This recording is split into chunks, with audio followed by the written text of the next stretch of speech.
So this explains a lot now. Although I'm learning quite a lot from various different acts just to get an idea of kind of like.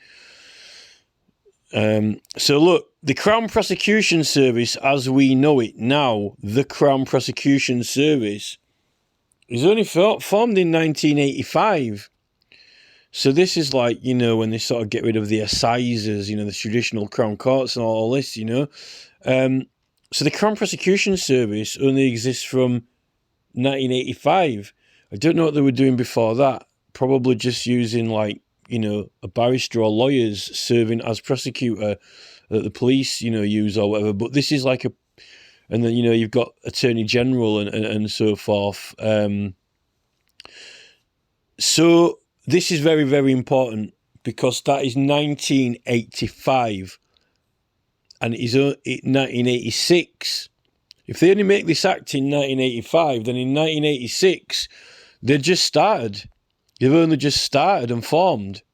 So the Tumultuous Petitioning Act was completely and totally, utterly repealed in 1986. So that means that no one in the Crown Prosecution Service really will know anything about it, or those special procedures which exist, like the election petition rules, 1960 election petition rules, and the Corrupt Practices Act ones with special procedures and so forth. Someone must be, you have a prosecutor in those though, so someone, I don't know if maybe then they're rarely calling corrupt practices in elections, but this is the thing. I realise now that I think our elections are corrupt because when we go to the polling station now, according to our laws, what I've been reading for elections, you've got to have a special ticketing card with a number on it on all parts and sides, and you cast your vote in it and so forth when you vote. And you get that through the letterbox, but you go now and exchange it in for a scrappy-doo paper. And I've always thought that's rather odd. And then we get this thing where, oh, you know, there's some spoiled ballots where they say, oh, yeah, we don't know who they voted for, so they discounted. Well, I'm like, well, how did you get that? Why would you go to all the trouble of writing everyone's name out, giving them their own ID number on their thing that they get through, and so forth, right? Because you're going a hell of a way out of your way to do that in costs, and then you're exchanging it for something which is near worthless, and then you're just putting a mark on it. This is a little bit like the start of the American Constitution. I've actually just recorded a couple of videos and I ran out of recording memory, so I've had to erase it, but I'm looking through all the acts. It turns out that there is something about this in the Criminal Law Act 1967, which is the act that you use yourself. Funnily enough, the Criminal Law Act 1967 is the one that I say that I'm using when I'm investigating the crime for the petition. So that's the one that is actually called out the magistrate in my case, got him of misconduct.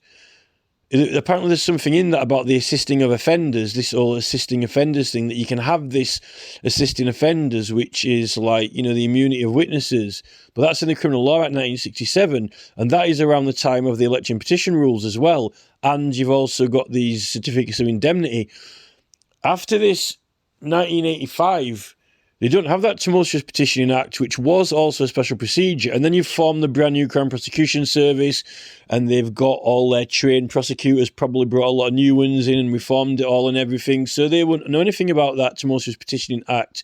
And very few of them, if in fact not only a specialist team or unit that maybe the others don't have anything to do with. But this is the thing. So those 1960 election petition rules are very important, because if an election is not run properly, you can challenge it. But that seems old and obscure now. We've got this board of commission, and we've got like agents for the election petitions. But when I've been reading the basis of it and how it's supposed to be kept from being corrupt, well, if the Crown Prosecution Service were formed in 1985, which is a brand new organisation, it seems that they don't really have much to do with these archaic processes which are necessary.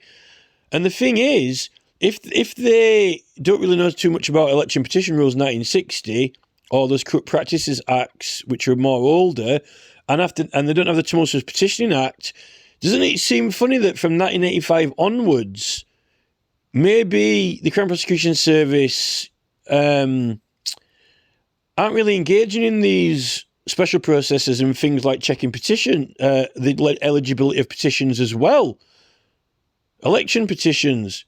And maybe that's how we ended up with this stupid, really, really sketchy polling station procedure now, because we haven't really been using those election petition rules, or no one knows they exist, to go, hey, just a minute, where's my, how come when I'm at my polling ticket now and put it in a box and my number's not on it? So, like, if they don't know where it is, they can't contact me, to check it. So I have all the spoiled ballots.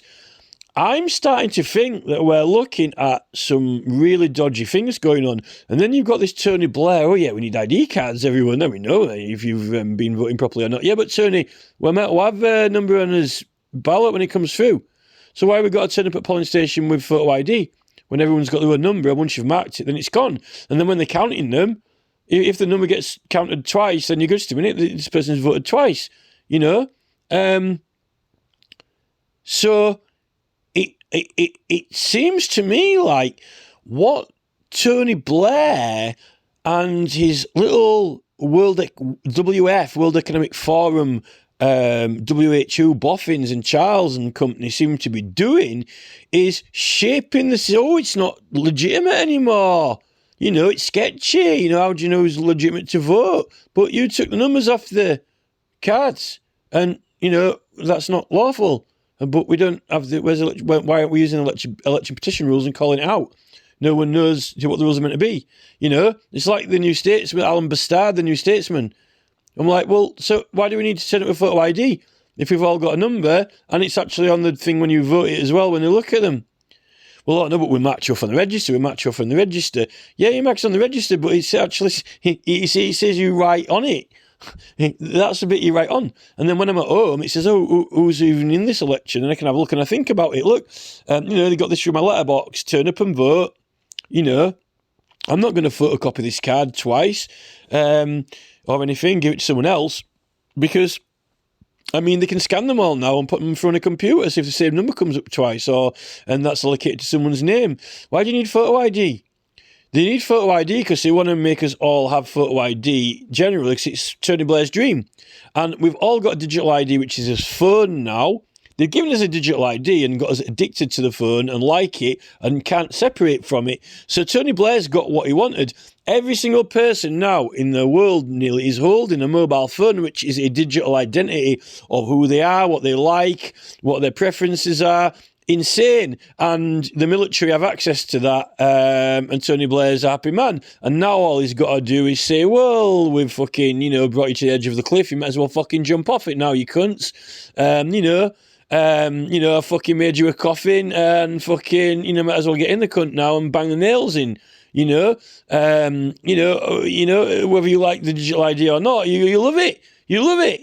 Stick it in your pants and rub your willy against it, come on the screen, So this whole, we'll have to have digital ID cards. Well, they're saying we've got to turn up at voting with photo ID.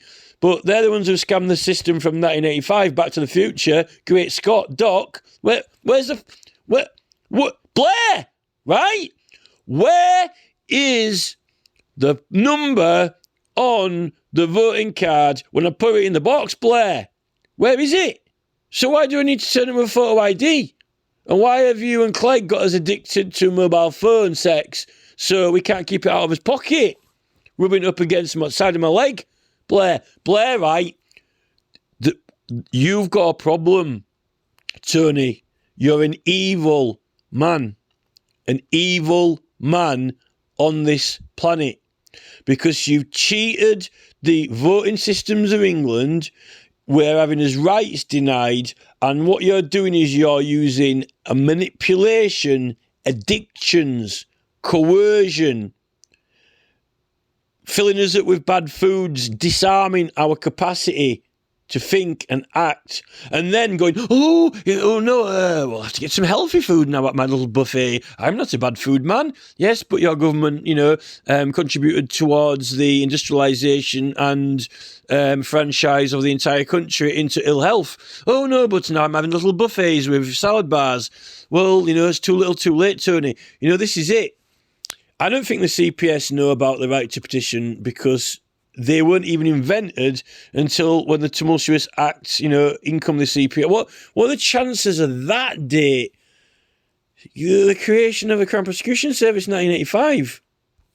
Not that they weren't prosecutors before then, but I don't think that they were it's not a proper service, is it? I think they were probably likely just lawyers that were employed, by the police and the Attorney General and so forth, prosecutors who turned up at the court on behalf of the police, and so forth, and have to write into the Attorney General and do certain procedures and so forth. You got the law and so forth. A lawyer has to know the law or whatever. You go into the police station, just like you call your solicitor into the police station or you call a prosecutor into the police station. But then they have lawyers who work for the police anyway. They've still got their own prosecutors anyway. So yeah, can you believe it? 1985. Should we search this? See what I can find in here. So we'll have.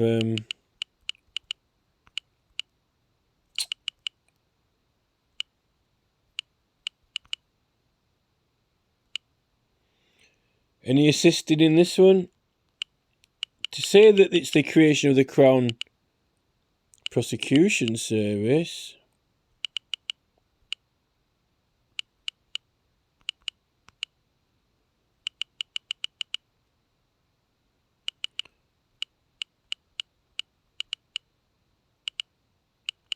Petition.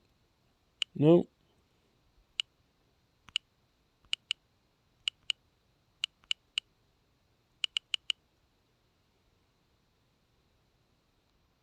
No indemnity.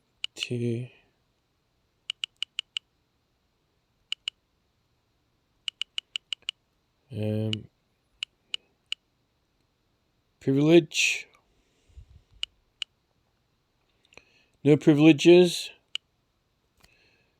No privileges, no indemnity. That's no good, is it?